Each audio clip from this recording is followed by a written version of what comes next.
Hello and welcome.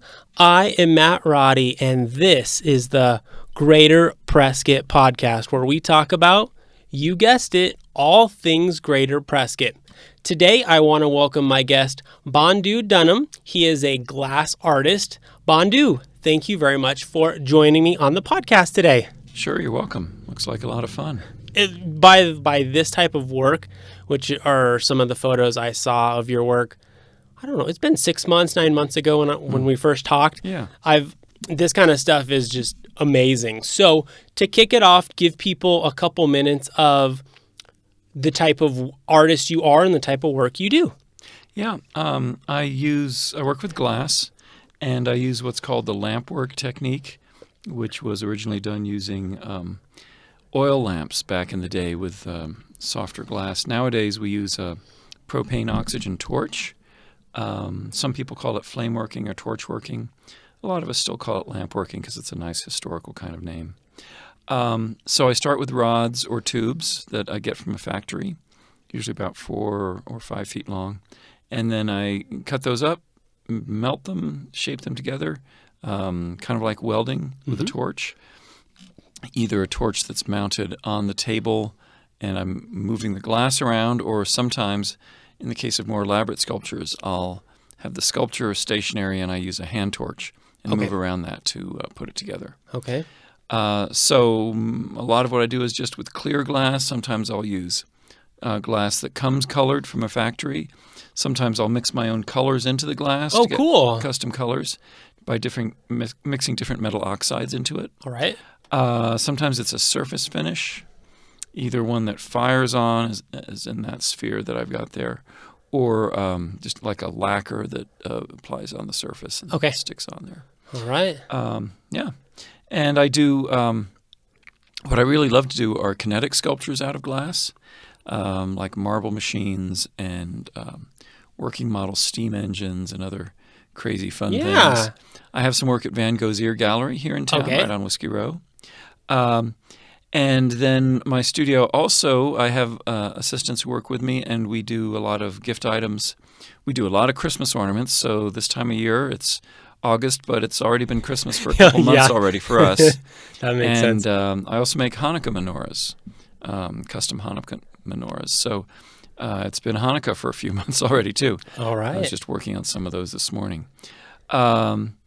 Gift items that are nice year round, like little hummingbirds and hummingbird feeders and things like that. Absolutely. So those are kind of the bread and butter, backbone of the business. Okay.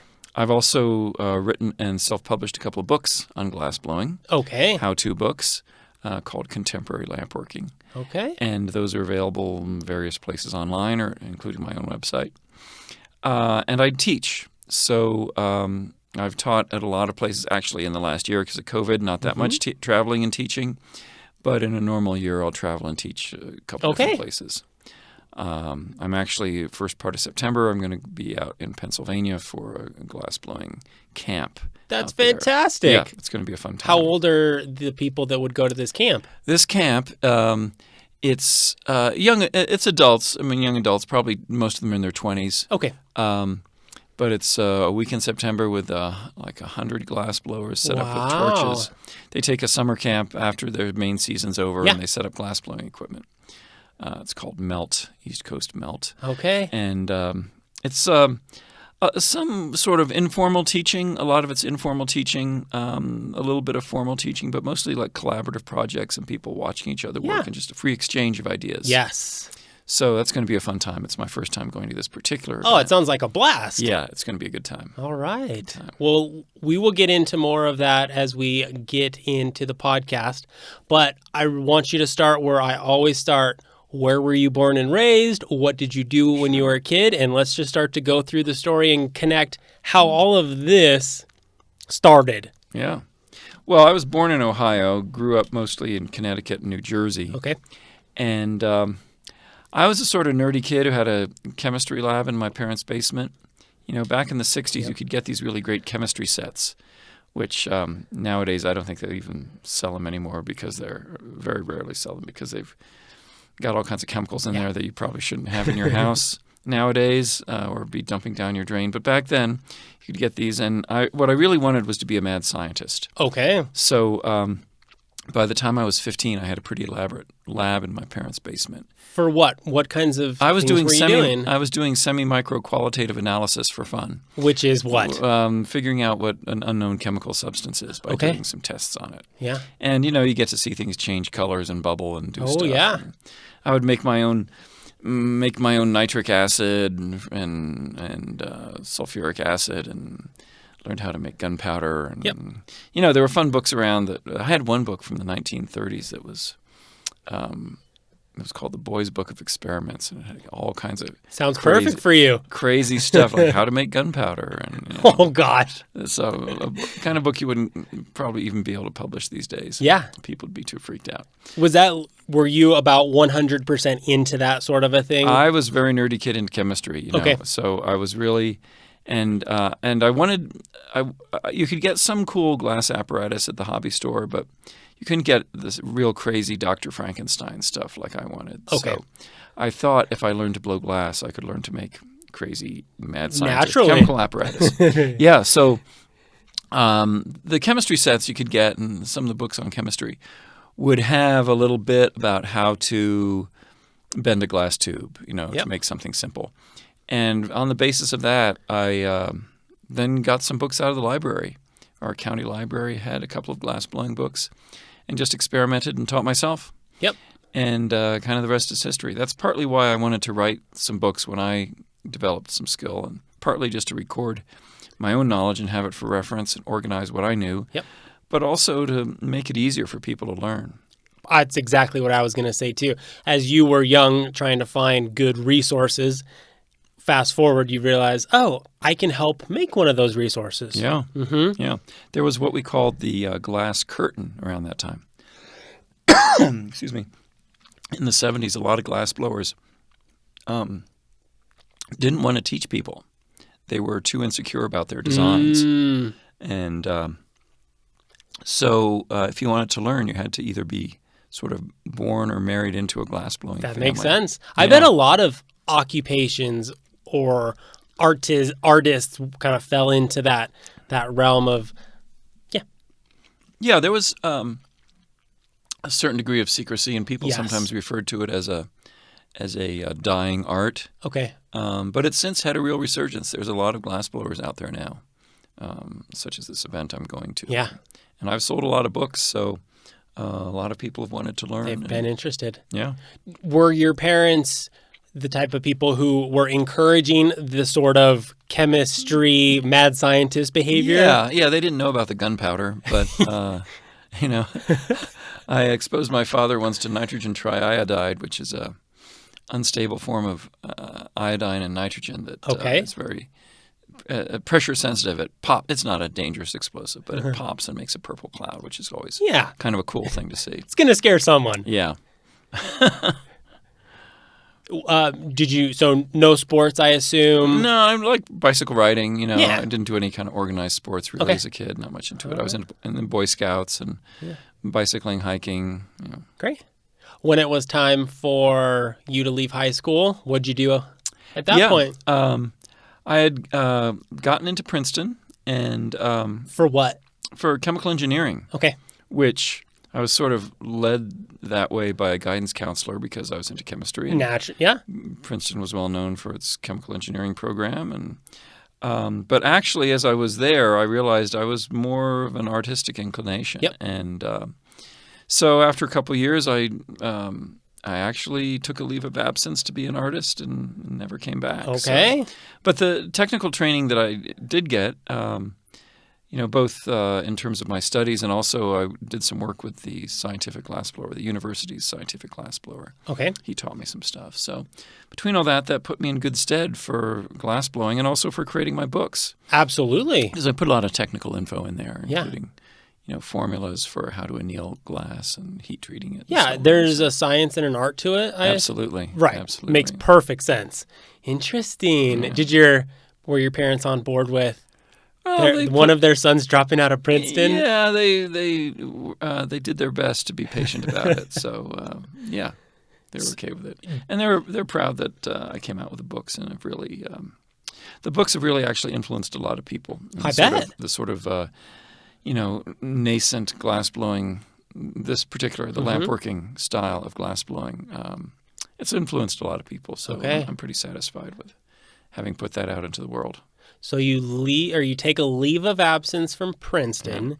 Yeah. You go part-time or kind of full-time artist at that point, at least just to see what's going to happen. Yeah. Do you literally start doing work something similar to this? Well, it's always been a mix of being a craftsman and being an artist. So, and what does that mean? So, sometimes being a pure artist, you don't get enough support from the marketplace to really make a living. So Gotcha. I built up a business as a craftsman. Okay. Doing those kind of gift items I was describing. Yeah. And then doing more elaborate sculpture pieces, which would sell from time to time. Right. But really, they weren't the bread and butter. Exactly. Okay. Exactly. Were you back in Ohio? No, this was we lived in New Jersey, and after Princeton, I was in New Jersey for a while, and then moved out to Arizona with some friends. And liked it out here and stayed.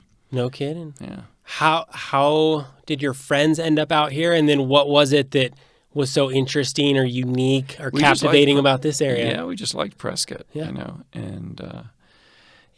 And I still live here in town, and I've got my studio, which is down off of kind of near 6th Street. Okay. Yeah. All right. And you moved here when again? 1980. And then I was in Sedona in the Verde Valley for a while in between there. All right. Had some property over there for a while. Yep. But yeah, in Prescott, I love it. Okay. And has it been more or less since day one, you've had part of the business is just this craftsman doing certain, just kind of your bread and butter stuff, and then you have the opportunity to make some more unique pieces, whether they're small or big or kind of whatever they turn out to be? Yeah, and the books that I've written, they're a significant part of the business, and then teaching that I do. Okay. So when more people started wanting to learn, my books cover bead making, which was starting to get popular, and then some of the techniques were popular for glass pipe makers. That kind of took off. And so between those two markets, I was selling a fair number of books and in demand as a teacher. So I traveled all around the country, even around the world, teaching. Wow, that sounds amazing. Yeah. It seems like nothing better for someone who is passionate about something and then have the opportunity to teach it. Yeah. So I love marketing, and by no means, I don't even know if I could say I'm a semi-professional marketer, but I really enjoy it. I have more knowledge than most people, and just simply talking to someone who has less knowledge, helping them along, it's really meaningful. Yeah, it's really satisfying. powerful. It's satisfying. Definitely satisfying. Mm-hmm. Yeah. So back in something around 1980, you essentially full-time artist, which you have been up until this point? Yeah, I took a break for a couple of years. Okay. I was feeling a little burned out on glass. Took a break for a couple of years, and I was living in Sedona. Worked as a pastry chef. Oh, learned course. Learned a lot about chocolate. And actually, there's some... there's definitely similarities between glass and candy making. In what sense? Well, if you've ever seen blown sugar work like they do on some of those cooking shows, where you basically take a sugar candy, and when it's molten, you can shape it a lot like glass. You can stretch it. You can blow bubbles in it. The techniques are a little different, and obviously the temperature range is a little different. Okay. But also chocolate in some respects. There's some technical things you have to understand about chocolate between the alpha crystals and beta crystals and tempering chocolate. Okay. So you got to nerd out a little. Yeah. And be an artist, this science and art at the same time. Yeah, they've always kind of intersected for me. Yeah. And I like forms the pieces that I brought, I've got one of my spheres, and that's sort of it's a kind of biomorphic shape. But it's still it's sort of the intersection between geometry and biology. That spherical form. And then the marble machines, they're definitely much more technical. There's the aesthetic element to them for sure, but they've this is a series I've done, what I call my Fred series, and it's got a lot of technical details to make it come together smoothly. But it's also sort of it's got the mood of a scientific apparatus too. Yes, it does. You turn the crank and the marbles go around, and it's just a circular track. So they Yes. Go up to the top. Oh, that's so cool. Yeah. So I love unique and quirky things. Oh, yeah. This just is right up my alley. This It's is for sale, by the way. I bet it is. How much is it? Those sell for about $4,000. Okay. Yeah, I would have a collection of those in a heartbeat. They're what I love, and I think I've come to really hone in on personally, is I love unique pieces of art. And whether it's on a painting or whether it's metal or whether it's glass, there's just nothing like seeing this started as sticks of glass. Yeah. Right? Yeah. Well, it's all art is a process of transformation. It's kind of what humans are here to do. We take what comes our way and we transform it into something that hopefully has more meaning and beauty in it. Yep. Make the world a little bit better place without hopefully polluting it too much. Yeah. All right. So let's go in 60 seconds or less. Tell everyone what you do. Lampworked glass, which is glass rods and tubes shaped in a gas oxygen torch flame. Okay. In all sorts of different designs. Yeah. A lot of different configurations. Gift items all the way up to fine art. And I teach and published books as well. Where can people find more of your work? I have work here in Prescott at Van Gogh's Ear. Mm-hmm. It's right there on That's Whiskey on Row. Whiskey Row. Yep, they have a range of my work. And, I've got a website. Plus... what is it? I will also include that in the description. Sure. My more general website is salusaglassworks.com. Okay. And then I also have a website, bandhu.info. All right. Which concentrates more on my more high-end work. Okay. This falls into that? Yeah, okay. Both of these pieces do. Yeah. Okay. All right. What is there pieces that you enjoy more than others, or can people commission anything? Yeah. I do a little bit of commission work. Okay. I like to pick and choose. I don't want to do something too far outside my range. Right. For some reason, Google thinks that I'm a window glass studio, so I keep getting calls. People want me to fix their shower doors that are broken or something. I don't do that. That's hilarious. But Google is really smart, but they just can't pick up on certain things. Yeah. Unless you pay them money to correct your ad, right? I have a lot of fun with the kinetic pieces. They're really and the Fred series, like this one here. Mm-hmm. I've developed it to the point where each one is still unique, but I don't have to struggle a lot to figure out how the parts go together. That makes sense. There's often with the kinetic pieces, there's a lot of trial and error to get them to work. They pretty much come together because I've worked out some jigs and the techniques for the critical alignments. Yep. And that gives me more room to have free play with like the color and so on. That makes sense. And then of the smaller pieces we do, I really enjoy, we have some hot air balloons that we do, little miniature hot air balloons. They're real fun because it's a nice shape. It's a fun shape to make. And we play with color on there. We use a special coloring technique that fires on. So they're kind of fun. They're just playful little things to make. Hot air balloons are really playful. Oh, yeah. Talk about, it runs the rainbow of colors and all unique designs. Yep. All right. Run through the start to finish process on something like this and the amount of time it's going to take you. There's probably 150 hours by the time it's done. Okay. Maybe in a piece like this. 100 to 150 by the time it's completely done. Mm-hmm. And it starts as rods and tubes. And in the case of this one, you can see that it's got this sort of checkerboard kind of look to it. The alternating colors in the lines. And so that's all starts as a white rod and a gray rod, and I splice them together. Is this the white color you're referring to? Okay. Yeah, as opposed to the clear, which a lot of it is made of. Oh, yeah. So I splice sections of rod together, and that's a few hours right there, just making those rods. And I make the little feet. They're like little marbles. Yes. And I start putting the framework together. I actually have a jig that's a mullite, which is like a kiln shelf, that I carved. So some of these parts like the lifters for the marbles or the side panels or these intermediate panels here, the alignments of those rods are pretty critical. Absolutely. The space between them, because the bearings have to slide up and down in there, and also the exact positions and the lengths. So I made a jig that has grooves in it that I cut rods and set them down in there to align them. And then this is one of the cases where I use a hand torch to get in there and fuse the joints together. And then I'll have these flat components, and I start piecing those together to make the shape. Yep. And so it's a little more repeatable. Yes. And it's a little simpler. Yeah, because this is a mechanism that I've worked out. Yeah. Tried to make it as compact as possible, but still have a lot of motion going on in there.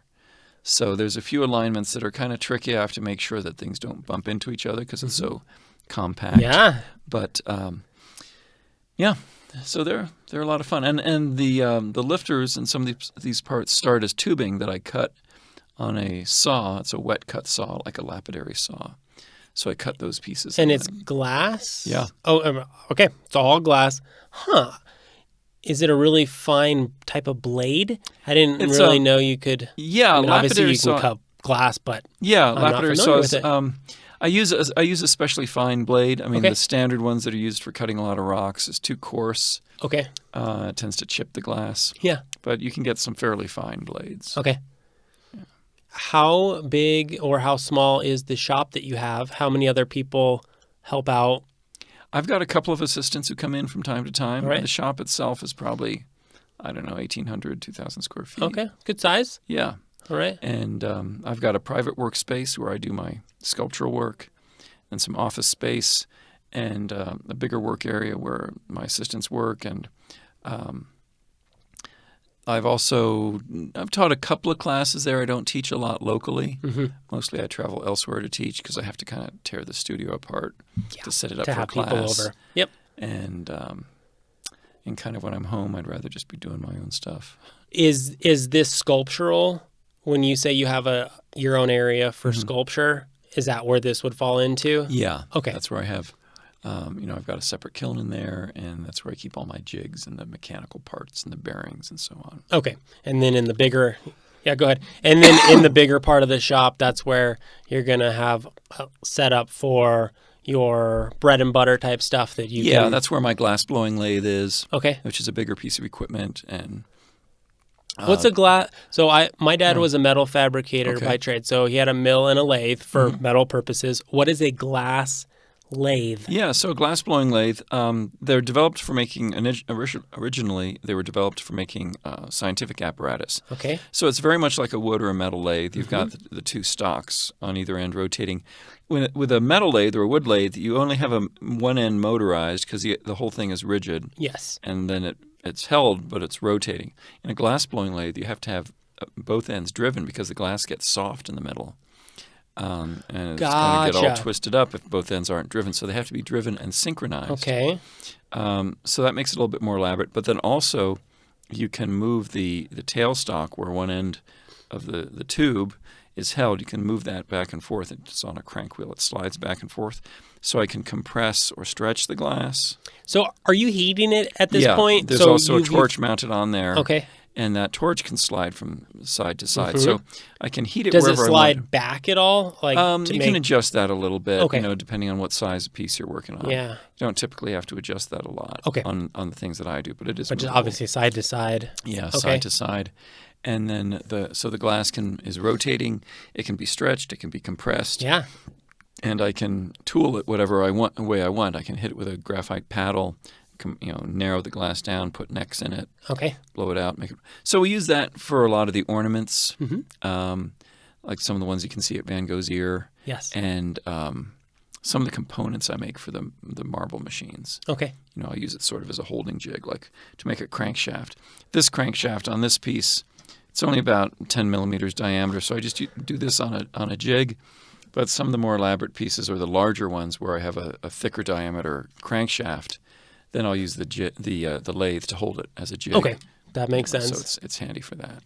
How many Freds have you made? Let's see. I think the last one I shipped out was number 16. Okay. Yeah. All right. Yeah. So yeah, you're definitely getting in a little groove. Yes. Uh-huh. I've Oh, that's worked out, nice. I've pretty much worked out the bugs. So now it's a matter of. It's interesting because with the glass, some of the colors have different physical properties. So sometimes the colors will get weird when you interact them with each other, or some colors will, with repeated reheating, they'll start to do weird things. The colors will shift. So now it's about experimenting with different colors and making sure I like the effects. Yep.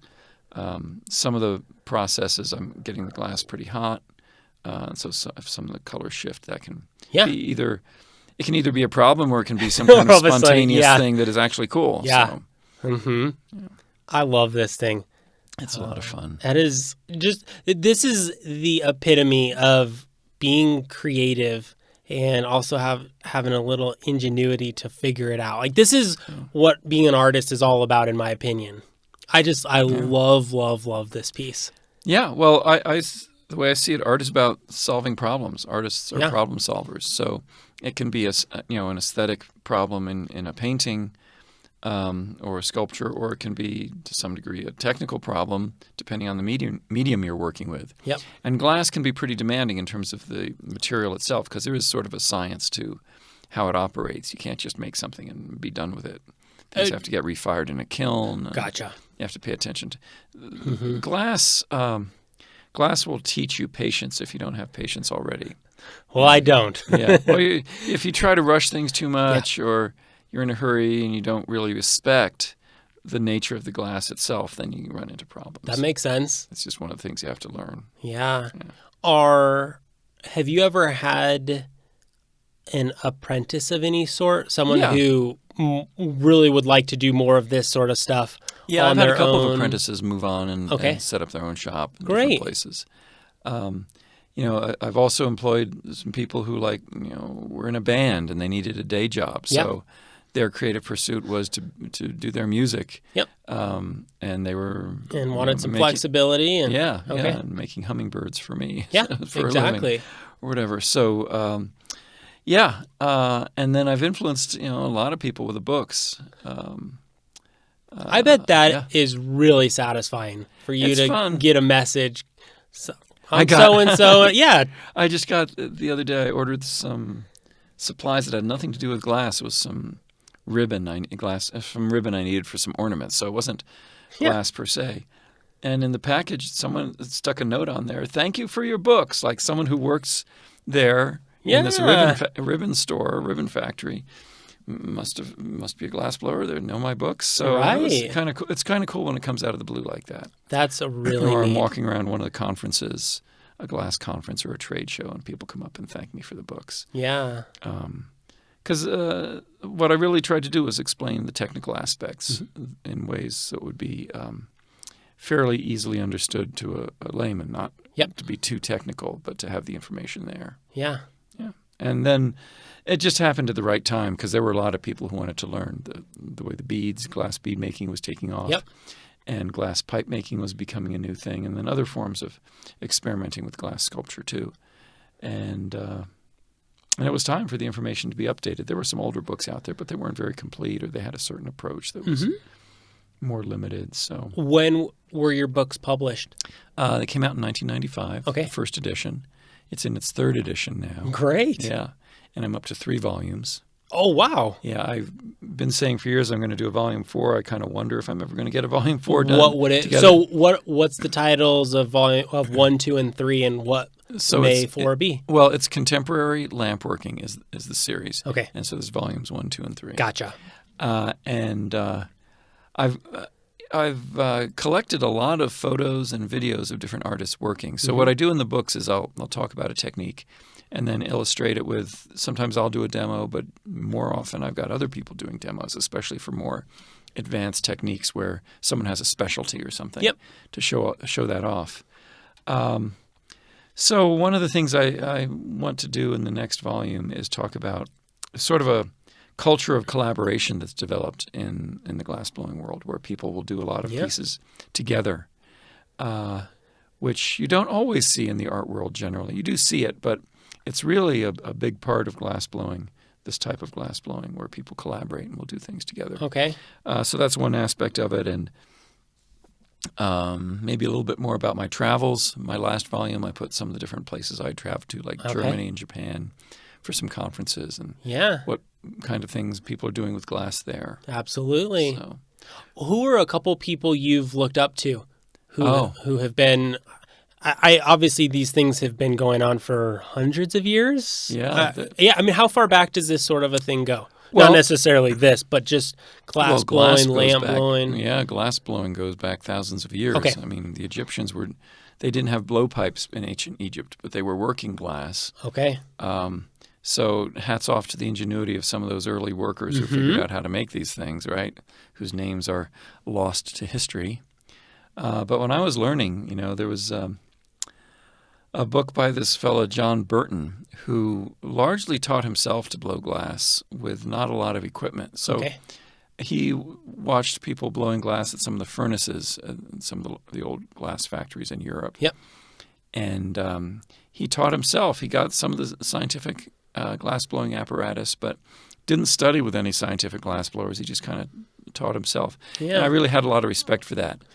So absolutely, his book came out in like 1968. Okay, and he taught some people, and then there was a little television series about him. Oh, nice! And he also did some acting work too. He had this great deep British voice, So, but he was very inspiring, even though by today's standards, his techniques are a little on the primitive side, but they were rough and inspiring, and very inspiring in terms of his attitude towards creativity and what he taught people about that.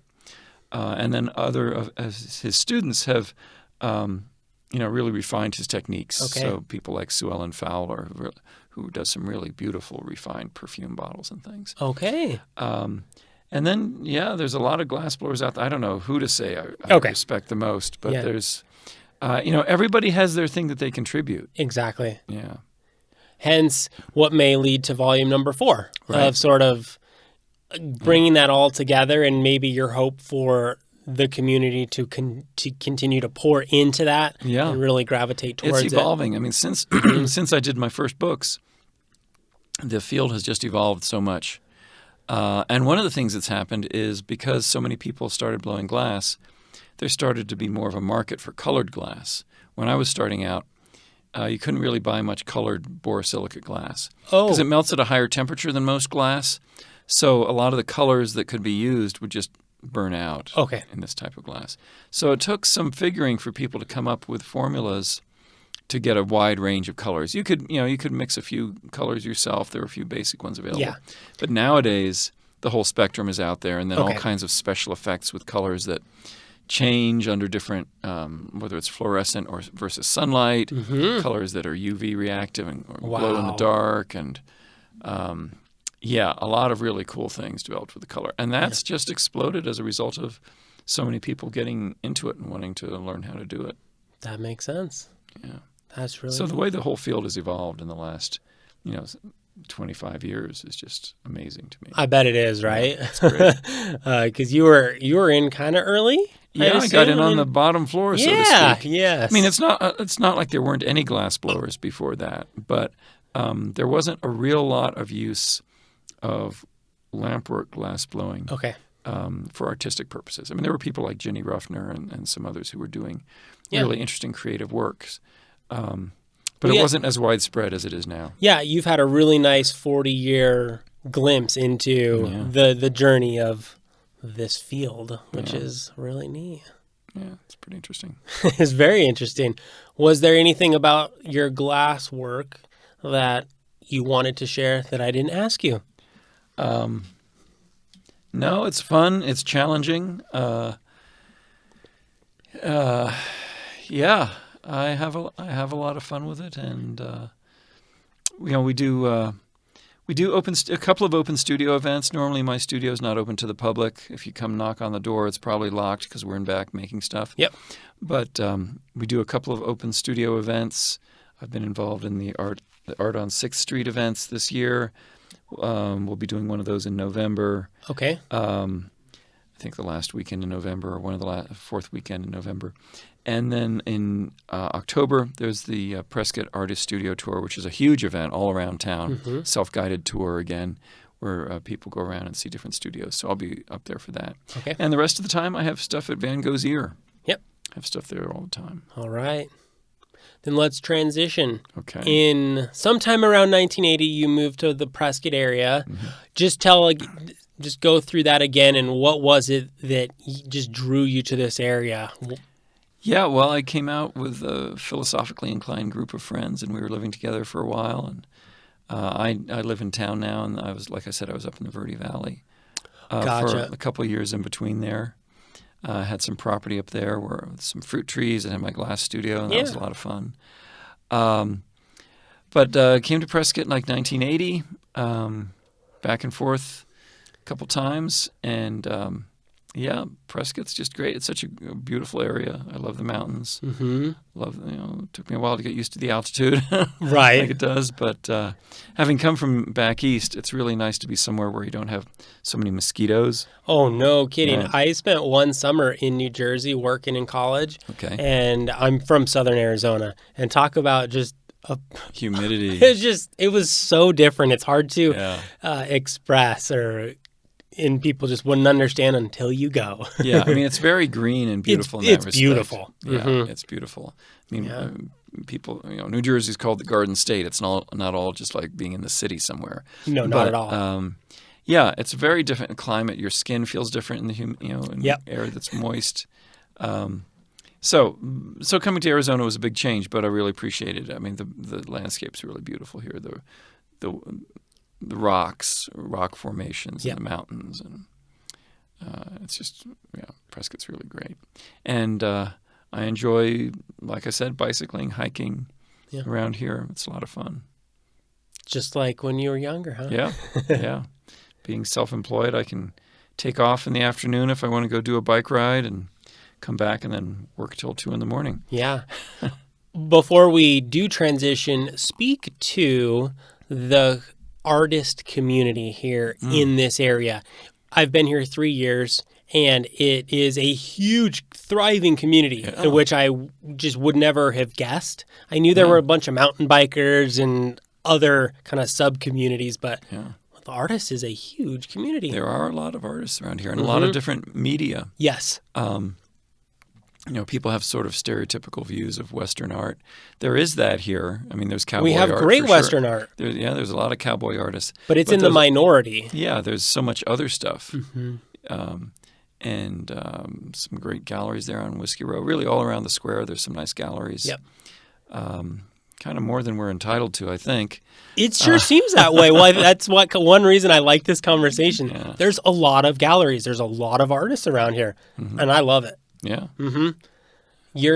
I've done almost 60 podcasts now, and I've had, at least 5 artists on here. Like and they're all so different. Yeah. That's why I love meeting you guys and learning more about the type of work you do. Yeah. And it's a college town too. We've got not only Yavapai College, but there's Embry-Riddle and there's Prescott College. So that creates some good cultural inputs. Definitely. For creative endeavors. Yeah. Okay.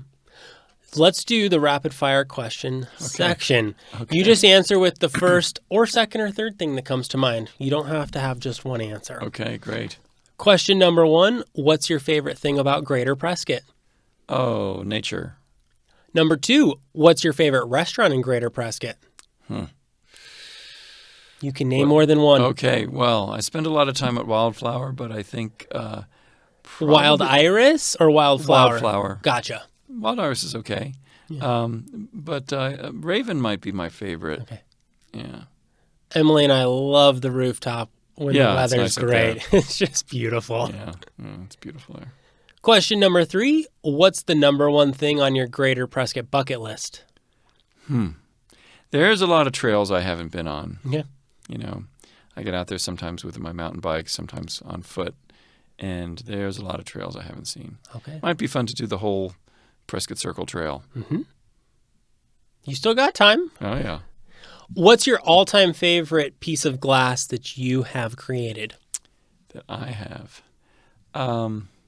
I've got a marble machine at my studio called Calvin. A lot of the marble machines, the names are acronyms, and Calvin stands for Consciously Accelerated Living, Values, Individual Nuances.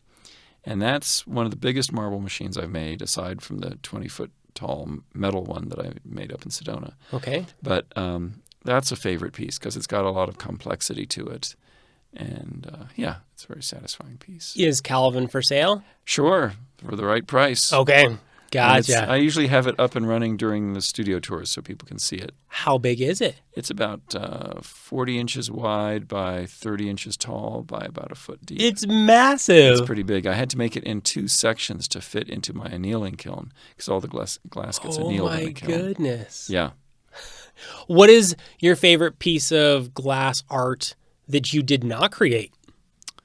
Oof, a favorite.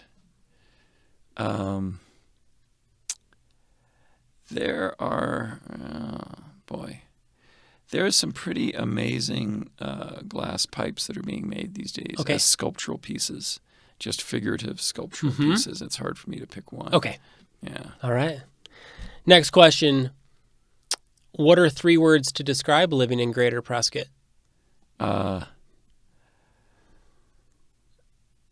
Fresh air, sunshine,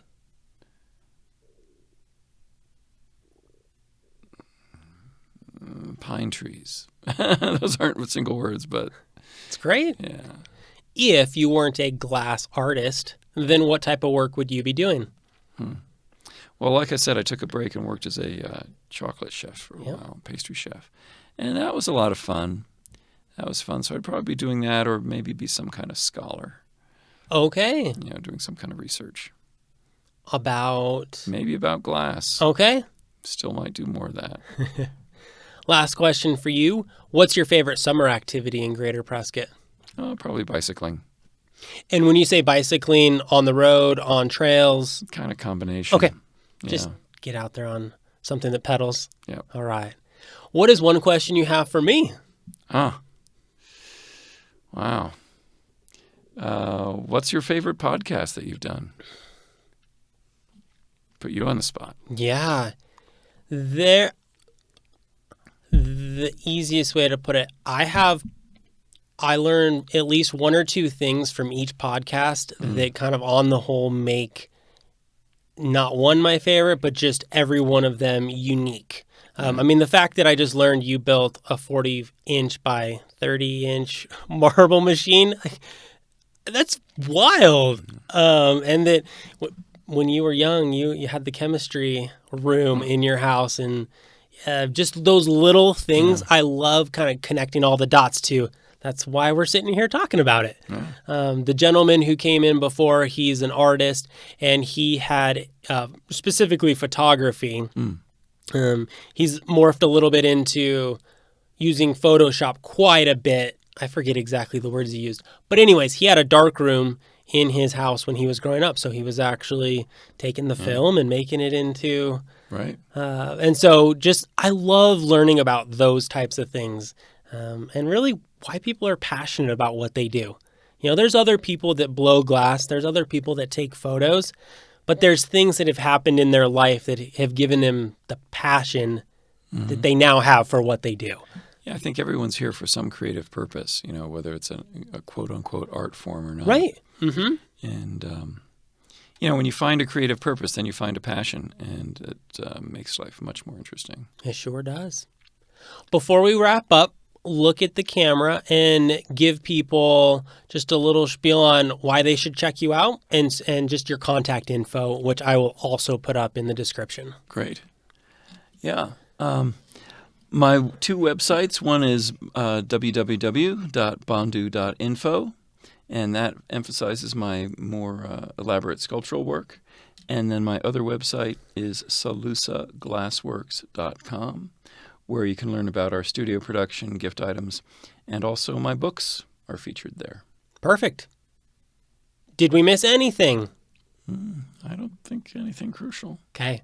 Well, after the podcast, I really want my children to see this little guy. Okay. This is the epitome of just unique and quirky things, and I love it. I love that you took your time to make these and that you're still making them, and that people can have them in their house or wherever, that they can have this type of art. So I love it. All right. Thanks for your time. Sure, you're welcome. Again, I'll put up all the information so people can check you out. And in October for the studio tour, and then in November, well, what was in November? So there's first weekend in October is the Prescott Artist Studio tour. Okay.